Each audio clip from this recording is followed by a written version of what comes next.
Your remote not working all the time, or having to get closer to the vehicle to make sure it works on your Chrysler Town Country? Let's see if we can save you some money. So let's stop worrying and let's change the battery first. Before calling a locksmith or going to the dealership, I'll show you step by step in this video with no special tools, and all you need is a CR2032 battery.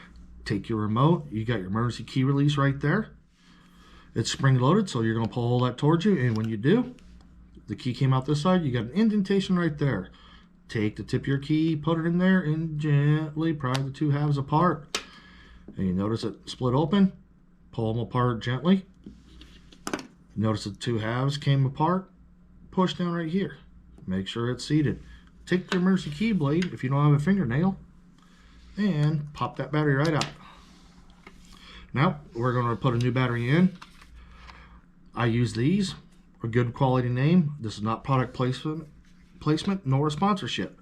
Positive side, put it in, push down, push right there on those metal tabs, and let's snap this thing back together. If everything was put back right and seated properly, there you go. Hey, if you found this video helpful, leave a comment, give me a thumbs up, a like, and remember, let's stay safe out there.